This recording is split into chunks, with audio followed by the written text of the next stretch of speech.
Hello, Bacho. Let's read the question. Here, the question is saying that the amplification of gene of interest by using the DNA polymerase may go up to. ठीक है. So अगर हम अपने gene of interest का amplification करेंगे with the help of DNA polymerase, तो हम कितने टाइम तक किसी भी जीन ऑफ इंटरेस्ट का एम्प्लीफिकेशन कर सकते हैं. फाइन. हमारे पास चार ऑप्शंस गिवन है. First is 0.1 million times, 1 million times, 1 billion times and the last option is 1 trillion times. ठीक है. सो अगर हम बात करें what is the correct answer for this question, then it will be option C, that is 1 billion times. तो यहाँ पे जो की कंसेप्ट यूज हो रहा है क्वेश्चन में, that is the DNA polymerase. ठीक है. तो यहाँ पे हम बात कर रहे हैं डीएनए पॉलीमरेज की. जब हम बात करते हैं डीएनए पॉलीमरेज के, हम कह सकते हैं it is a enzyme that is required during the DNA replication process. ठीक है. तो डीएनए रेप्लिकेशन में या डीएनए एम्प्लीफिकेशन में जिस एंजाइम की बहुत ज्यादा जरूरत होती है, that is known as DNA polymerase. Now if you talk about what we understand by the term, that is gene of interest. ठीक है. तो अगर हम बात करें जीन ऑफ इंटरेस्ट की, जीन ऑफ इंटरेस्ट क्या होता है, हम कह सकते हैं जीन ऑफ इंटरेस्ट जीन है, it is the type of gene that carry all the desirable characteristics. ठीक है. तो ये एक ऐसा जीन है जिसमें सारी की सारी डिजायरेबल कैरेक्टर्स प्रेजेंट होती है, और ऐसे जीन को हम अपने जीनोम के अंदर, किसी भी ऑर्गेनिज्म के जीनोम के अंदर इनकॉर्पोरेट करते हैं, ताकि वो ऑर्गेनिज्म भी ऐसे डिजायरेबल कैरेक्टरिस्टिक्स प्रोवाइड करे. ठीक है.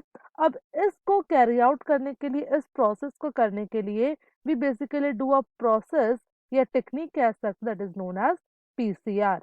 ठीक है. पीसीआर या फिर कह सकते हैं पॉलीमरेज चेन रिएक्शन. ठीक है.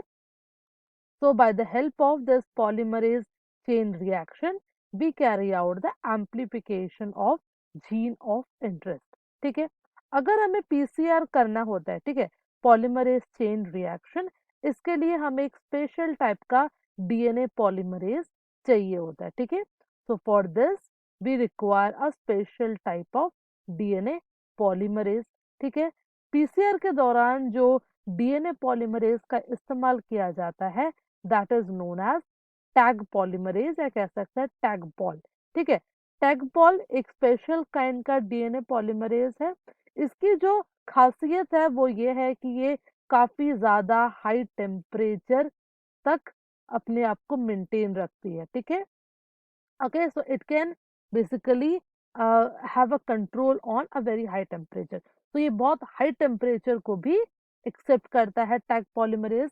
क्योंकि अगर हम नॉर्मल पॉलीमरेज की बात करें, उसमें क्या होता है कि अगर हम हाई टेम्परेचर प्रोवाइड करते हैं तो वो डीएनए डीनेचर हो जाता है. बट टैग पॉलीमरेज में क्या होता है, अगर हम उनको 90 डिग्री सेल्सियस टेम्परेचर भी प्रोवाइड करेंगे, देन ऑल्सो वो डीनेचर नहीं होंगे. ठीक है. सो ये खासियत है टैग पॉलीमरेज की. और ये जो टैग पॉलीमरेज है, इसको हमने आइसोलेट किया है with the help of a bacteria. एक बैक्टीरिया से आइसोलेट किया है, that is known as Thermus aquaticus. ठीक है. थर्मस एक्वाटिकस वो बैक्टीरिया है जहां से हमने टैग पॉलीमरेज को आइसोलेट किया है, और ये काफी ज्यादा हाई टेम्परेचर तक अपने आप को मेंटेन रख सकता है. That's why this process is known as polymerase chain reaction.